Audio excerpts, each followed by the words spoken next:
Assalamualaikum warahmatullahi wabarakatuh. Selamat datang di channel Damiri Story.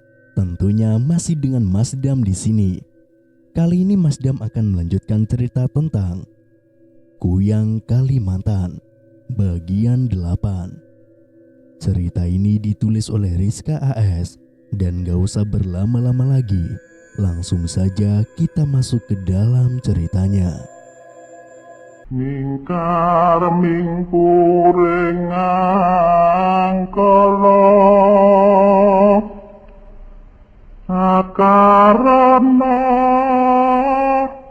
karena marti siwi.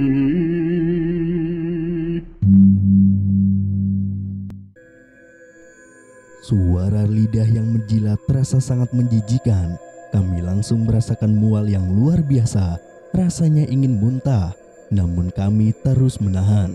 Sampai pada akhirnya Kak Riana kelepasan. Wah!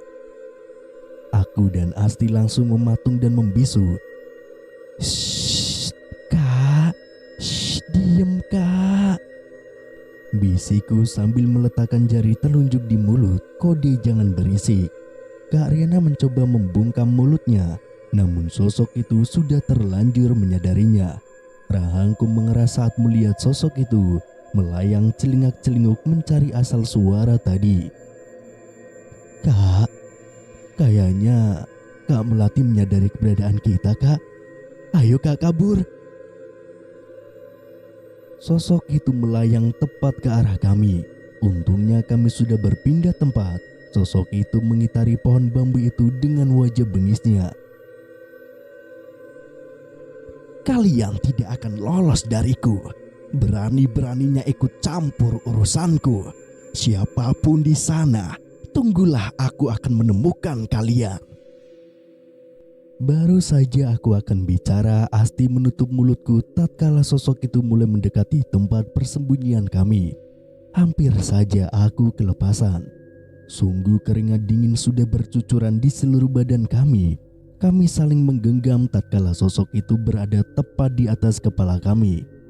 Darah anyir mengucur dari usus jelmaan kuyang itu. Aku tahu Kak Riana sudah mual lagi. Aku menggenggam tangannya sambil sedikit memberi kode. Lumayan lama dia diam di atas kepala kami sambil matanya gencar menatap sana sini. Untuk sekedar bernafas saja aku susah, takut jika terdengar olehnya. Sampai akhirnya kuyang itu kembali ke tempat asalnya karena dia meninggalkan ari-arinya yang belum habis ludes. Saat dia benar-benar pergi dari kami, akhirnya kami bisa sedikit bernafas lega. Tapi ari-ari siapa itu? Aku kira dia bakal balik gangguin Susi, anak Bu RT lagi. Mungkin dia tidak berhasil deh ganggu Susi, makanya dia cari tumbal lain, ucap Kak Riana. Ya bisa jadi. Jadi gimana selanjutnya? Apa kita pulang saja dulu? Tanya Asti yang ketakutan. Kalau kita pulang, kita harus ke jalan tempat Kak Melati itu. Kita harus balik lagi ke sana karena itu satu-satunya jalan yang menghubungkan kosan dan perkampungan. Ya sudah, kita tunggu saja dia sampai pergi. Tapi kita harus sampai kosan sebelum dia. Bisa-bisa dia benar-benar curiga jika lihat kita tidak ada di kosan, Dek. Iya, Kak. Ayo ke tempat yang tadi. Di sini nggak bisa ngintai dia. Akhirnya kami bertiga merangkak untuk kembali ke tempat semula, mencoba menghindari ranting-ranting pohon. Karena jika sampai menginjak ranting, sudah pasti suaranya akan nyaring dan berisik. Baru saja beberapa langkah, kami dikagetkan dengan suara cekikikan wanita. Spontan kami menoleh. Saat kami menoleh, ternyata itu adalah sosok kuntilanak yang mengganggu kami tadi. Dengan menahan teriak, kami serentak berlari ke arah barat sambil bergandengan tangan. Jika teriak otomatis kuyang jelmaan Kak Melati akan ngeh dan juga ketahuan. Berlari dalam bisu sungguh tidak enak. Nafas semakin memburu. Sosok itu mengejar dengan tawa melengkingnya. Namun sepertinya tidak terdengar oleh Kak Melati. Suara tawa itu terus mengikuti namun tanpa wujud. "Berhenti!" suruh Kak Riana dikala sesak nafas akibat berlari. "Ada apa, Kak? Kenapa kita lari? Bukannya kita punya Allah? Ayo dek, kita sama-sama berdoa." "Astagfirullah, iya Kak, aku sampai lupa." Akhirnya kami sama-sama berdoa meminta pertolongan kepada Allah. Sedang fokus berdoa malah 2 meter dari kita muncul sesosok makhluk yang berloncat-loncatan. Tahu kan apa itu? Karena merasa sudah jauh dari Kak Melati, akhirnya kami berteriak karena kaget. Namun kali ini badan kami membeku mematung, bibir tidak bisa berbicara, lidah pun keluh seakan ada yang menguncinya. Sosok itu sedikit demi sedikit loncat-loncat mendekati kita. Rasanya aku sudah ingin pingsan, apalagi melihat wajahnya yang rusak dan juga sangat menyeramkan. Sosok kuntilanak tadi juga sudah menampakkan wujudnya lagi. Dia mengelilingi kami. Ya Allah, niat ingin mencari kebenaran malah apes dihadang oleh beberapa makhluk. Rasanya tinggal 3 langkah lagi sosok itu akan sampai di hadapan kita. Kami tidak berhenti berdoa dalam hati. Doa apapun itu kami panjatkan sampai akhirnya the power of doa diijabah oleh Allah. Perlahan 2 sosok itu memudar dan pergi. Begitupun dengan kami. Badan kami lepas dan ambruk ke tanah. Kami masih sangat syok dengan penampakan barusan. Seakan mimpi melihat hantu dengan terang-terangan. "Kak, ayo kita pulang." Kami berdiri dan saling menguatkan dan merangkul satu sama lain. Saat kami sampai di tempat tadi, Kak Melati sudah tidak ada di sana. Kemana dia? Jangan bilang dia sudah di kosan.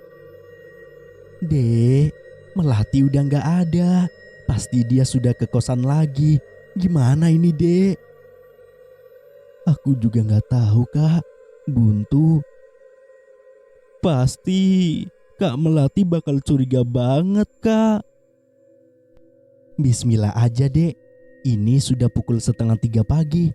Udah malam banget, ayo." Akhirnya kami berjalan untuk pulang ke kosan. Suasana semakin horor dan sepi.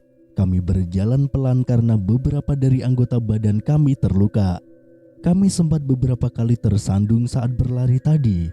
Perasaan kami tidak tenang. Kecemasan memenuhi hati dan pikiran. Nyawa kami di ujung tanduk. 10 menit berjalan kami sudah sampai di lorong kosan. Jantung berdegup. Darah seakan mengalir mendesir. Dengan tergopoh-gopoh kami melalui lorong. Baru saja Kak Riana akan memasukkan kunci kamar. Pintu kamar terbuka terlebih dahulu. "Hebat, kalian hebat." Kak Melati timbul dari balik pintu, lalu menepuk-nepukkan kedua tangannya di atas wajah kami. "Dari mana saja kalian? Hah? Apa yang kalian cari? Sudah mulai ingin tahu?" Kami semua sudah bagaikan mayat hidup pucat pasi dan mematung. Kami saling pandang sampai akhirnya tangan Kak Melati menarikku. "Kak, lepaskan Kak!" Aku menjerit sambil mengibas-ngibaskan tanganku. "Dek, berisik. Kenapa teriak-teriak?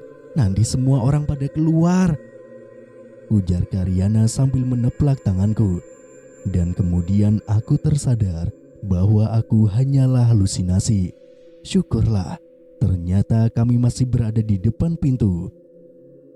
"Ayo masuk. Sini. Melati belum balik," ucap Kak Riana. Akhirnya kami bertiga mulai masuk ke dalam. Niat hati ingin bersih-bersih, namun kamar mandi masih terkunci rapat dari dalam. Jadi kami memutuskan akan tertidur, biarlah dalam keadaan kotor pun. Saat aku menatap jam dinding yang menempel di atas pintu kamar, aku tersadar ternyata jam sudah menunjukkan pukul 3:40. Tapi kenapa Kak Melati belum balik? Sudahlah, biarkan saja. Dia bertanggung jawab sendiri dengan perbuatannya. Setelah merebahkan badan di ranjang tanpa sadar, kami pun langsung tertidur. Mungkin karena memang lelah. Beberapa jam berkeliling di dalam kebun juga kaget yang masih mendera kami. Aku terbangun akibat pancaran matahari pagi sudah menerobos masuk lewat ventilasi pintu. Aku beranjak bangun, mengambil handuk dan lekas ke kamar mandi tanpa mengingat kejadian semalam. Pintu kamar mandi pun lancar. Aku baru tersadar saat melihat ada bercak darah di lantai kamar mandi. Walau jijik, aku tetap menyiramnya dengan air yang cukup banyak sambil menahan rasa mualku. Aku langsung buru-buru mandi tanpa ritual apapun karena sudah tidak menahan bau amisnya. Saat keluar, aku tidak melihat keberadaan Asti ataupun Kak Riana. Apa aku kesiangan? Apa mereka sudah pergi ke kampus duluan? Namun saat aku melihat jam di dinding, ternyata masih pukul 7 pagi. Seharusnya mereka tidak meninggalkanku. Kak Melati juga tidak terlihat. Kemana sebenarnya mereka semua? Setelah siap dengan pakaianku dan bermake up seadanya, aku langsung buru-buru untuk berangkat ke kampus. Walau sebenarnya masih lama kelasku, tapi aku tidak nyaman di kosan sendiri. Baru saja aku akan keluar dari pintu, Kak Riana dan Asti menyembul dari balik pintu dengan menenteng beberapa kantong kresek. "Laras, kamu mau kemana? Udah rapi aja," ucap enteng Asti. "Kamu yang dari mana, As? Aku kira kalian ninggalin aku ke kampus. Makanya aku buru-buru juga. Takut sendirian di kos." "Udah cerah gini masih takut apa sih, Dek? Udah yuk sarapan dulu. Kakak beliin kamu nasi kuning nih," ucap Kak Riana. Setelah menyantap habis sarapan, aku berniat akan mengatakan hal yang tadi aku temui di dalam kamar mandi. "Kak, As, aku mau ngomong." "Ngomong apa, Dek?" "Tadi pas aku mandi, aku nemuin banyak bercak darah di lantai kamar mandi, Kak. Apa kalian sudah ke kamar mandi?" Belum sih, Dek. Karena pas tadi kami berangkat, Melati masih ada di kamar mandi, lagi mandi dia tadi. Jadi kami hanya cuci muka di wastafel. Kok bisa sampai ada darah gitu ya?" "Bisa jadi darah bekas leher Kak Melati yang terlepas, Kak. Dia udah berangkat kerja kali ya. Tumben pagi banget." "Gak tahu juga sih. Soalnya kakak juga belum papasan muka sama dia. Tahu-tahu dia udah gak ada sekarang." "Kayak menghindar gak sih, Kak?" celetuk Asti tiba-tiba. "Kayaknya sih iya. Ya udahlah, yuk berangkat, keburu telat. Kelasmu pagi kan?" "Iya, Kak. Pagi, jam 8:10." Akhirnya kami bergegas pergi meninggalkan kosan dengan pikiran yang masih penuh dengan tanda tanya. Di depan kampus, aku dan Asti berpisah dengan Kak Riana karena kelas kami sedikit berjauhan. Jam 3 sore aku dan Asti pulang tanpa Kak Riana. Lagi-lagi Kak Riana ada urusan dulu, sehingga akan pulang sedikit telat, mungkin nanti malam. Sedangkan kepindahanku diundur jadi besok karena kamar di sana belum selesai dibereskan katanya. Sebelum sampai kos, aku dan Asti tadi makan dulu di warteg karena hari ini sangat melelahkan, banyak tugas juga. Jadi kayaknya tidak akan sempat jika harus memasak. Kami juga membeli beberapa cemilan untuk nanti malam mengerjakan tugas. Sepertinya malam ini aku dan Asti akan terjaga karena mendapat tugas cukup banyak dari kampus. Setelah bersih-bersih dan juga sholat, aku merebahkan badanku di kasur. Sedangkan Asti tengah memainkan HP-nya. Tanpa sadar aku tertidur, padahal waktu sudah sore. Aku bermimpi, aku didatangi sosok kuntilanak yang kemarin malam menggangguku di dalam kebun itu.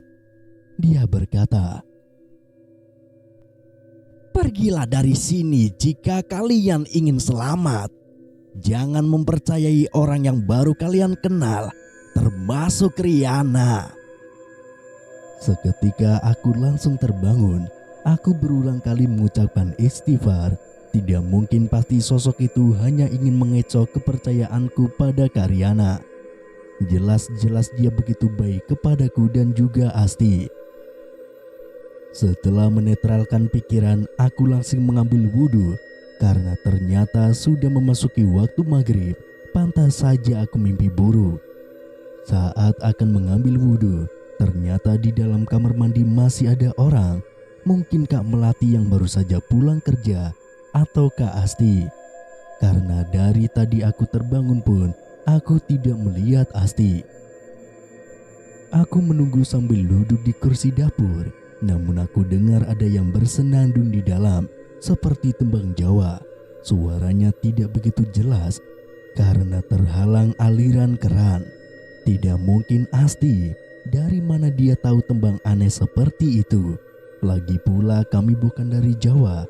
Aku mulai menaikkan indera pendengaranku sampai menempelkan telingaku ke pintu kamar mandi agar dapat mendengar jelas suara siapa itu. Tengah asik menguping dan bahkan belum tahu suara siapa itu, tiba-tiba keran airnya mati dan dari dalam ada yang berkata lirih, "Sudahlah, tidak usah mengupingku.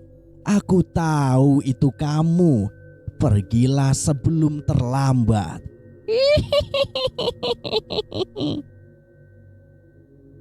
Jantungku hampir saja copot saat mendengar suara serak lirih dan nyaring itu. Sudah bisa kupastikan itu adalah sosok yang tadi datang di mimpiku. Dengan sekuat tenagaku berlari ke arah pintu keluar. Suara tawa itu seperti terus mengikutiku. Kamar yang hanya sepetak seakan berubah menjadi 3 lantai. Ingin mendekat pintu saja sungguh susah. Kakiku seakan ada yang menahannya. Dengan tertatih seperti orang pincang, aku terus melangkah. Sampai tiba-tiba sosok itu berada di belakangku dan menyentuh pundakku.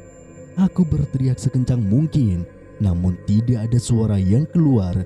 Seakan suaraku tertelan bumi.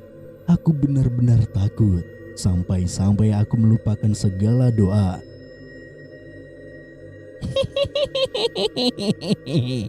"Mau kemana? Kamu tidak akan aku lepaskan," ujar sosok itu masih dengan memegangi pundakku. "Lepaskan, lepaskan!" Teriakku entah datang dari keberanian mana. Tiba-tiba suaraku yang tadi seakan tercekak, sekarang keluar dengan lantang. "Allahu Akbar! Allah! Allah!" Dengan lantang aku meneriaki nama Allah dan juga membaca ayat kursi. Cengkraman di pundakku pun mulai melemah saat aku terus melantunkan ayat kursi dan doa-doa lainnya. Sialan, awas kamu, aku akan datang kembali," teriaknya sebelum menghilang. Astagfirullahaladzim, mengapa masalahku malah bertambah?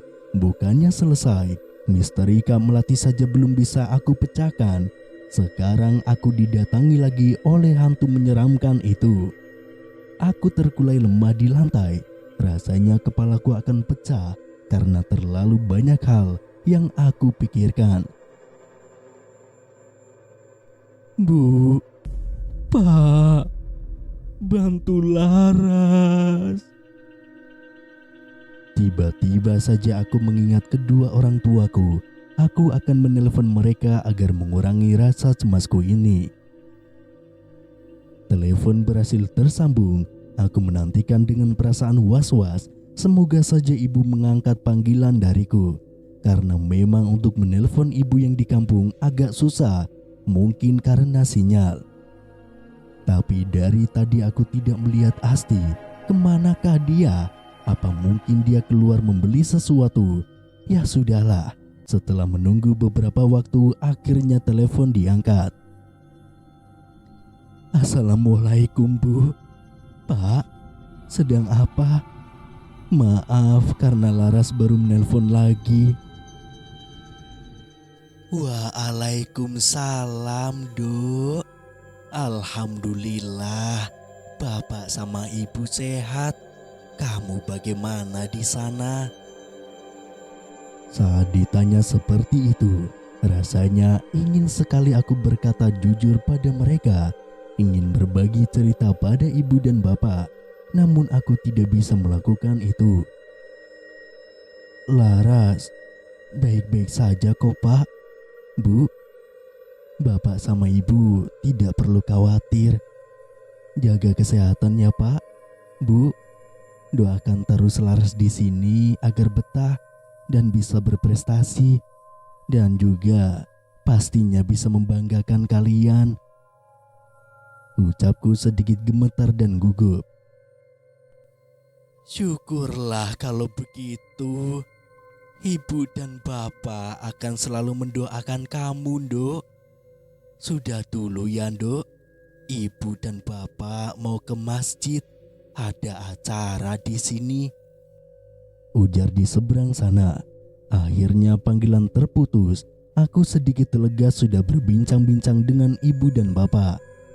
Ternyata jam 1 sudah terlewat dari terakhir aku menelpon ibu.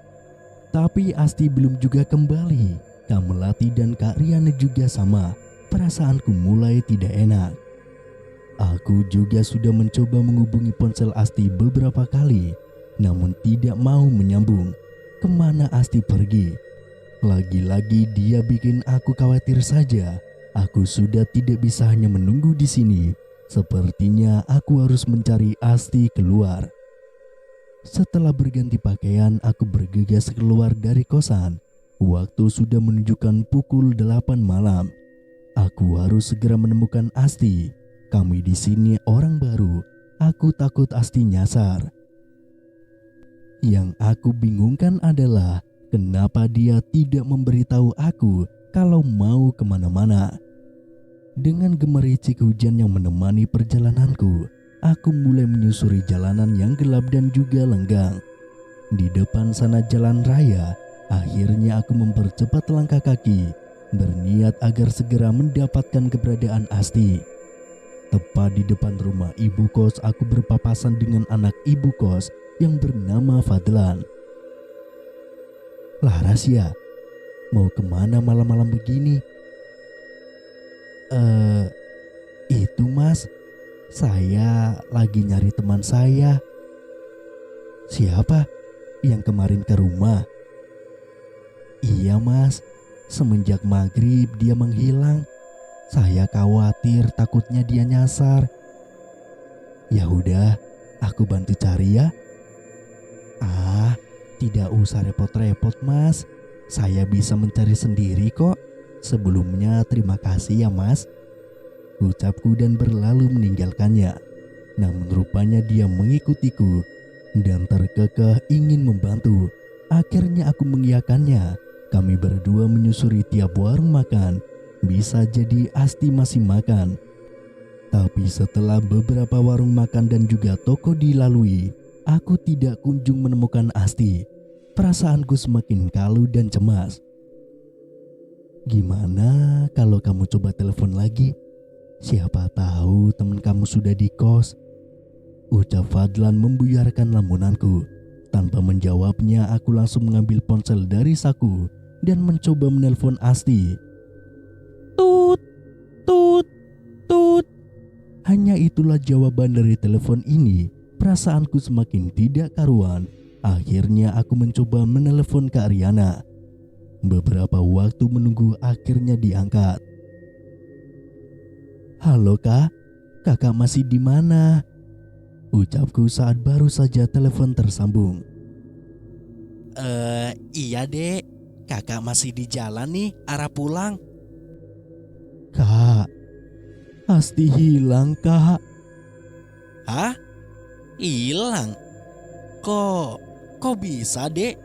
Mungkin sedang keluar. Apa kemana gitu? Jangan dulu menyimpulkan sesuatu, Dek. Toh ini juga masih siang. Jawabnya enteng yang membuatku kaget. Mengapa Kak Riana seperti orang gugup saat menjawab pertanyaanku? Dan tiba-tiba aku pun teringat mimpi sore tadi. Saat mengingat mimpi itu, tengkuku merasa meremang. Akhirnya aku tepis rasa itu jauh-jauh. Aku masih tidak percaya jika Kak Riana itu adalah orang jahat. Akhirnya aku mengakhiri panggilanku, lalu bergegas melanjutkan mencari keberadaan Asti dengan masih ditemani Fadlan. Apa gak sebaiknya kita mencari temanmu ke kampung belakang kos? Tanya Fadlan padaku, namun ucapannya ada benar juga. Benar juga, ya udah yuk. Ajakku, aku berjalan mendahului dia. Dia pun dengan setia mengikutiku. Hatiku masih belum sepenuhnya tenang. Rasa takut masih menjalari hatiku. Karena ketika melewati perkebunan ini, apalagi semenjak kejadian semalam, saat aku melihat seseorang menarik mayat, saat sedang fokus melirik ke kanan kiri, tiba-tiba aku dikagetkan oleh ular yang berada tepat di bawahku. Karena shock, dengan spontan aku memeluk erat tangan Fadlan. Mas itu ada ular! Teriakku ketakutan. Fadlan yang juga kaget karena aku memeluknya, tiba-tiba memelukku balik.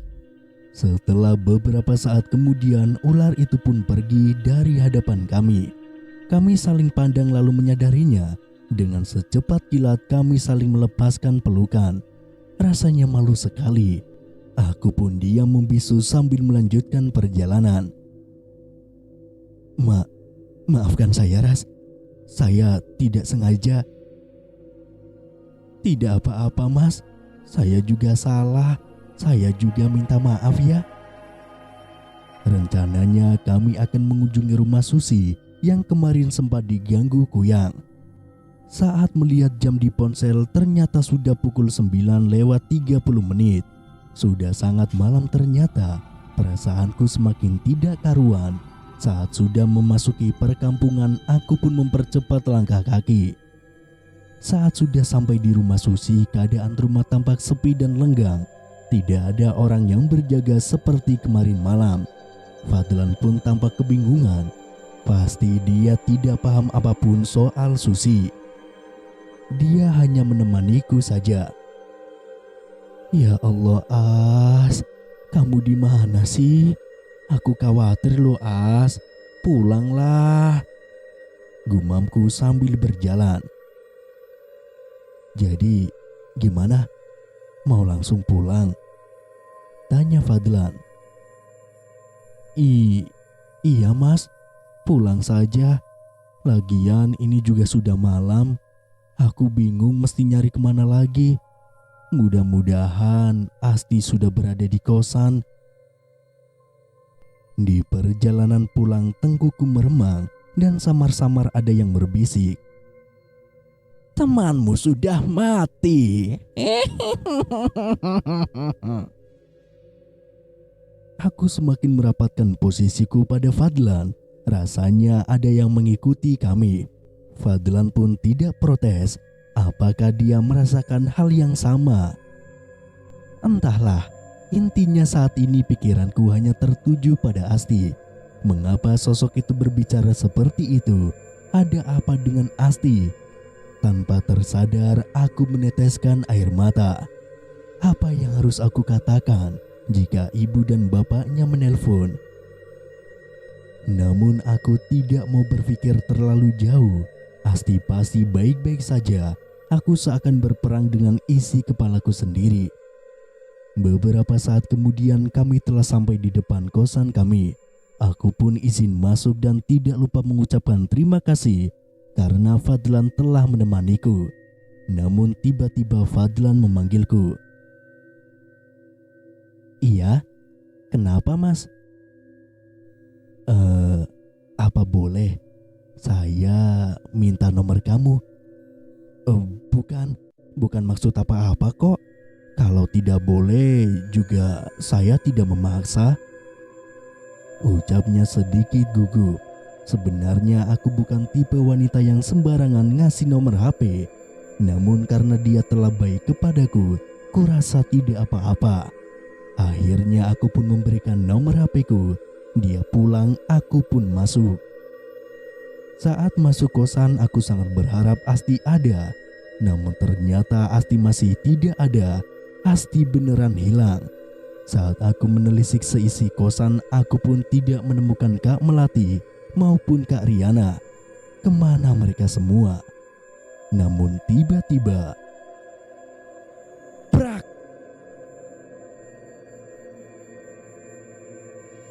Bersambung.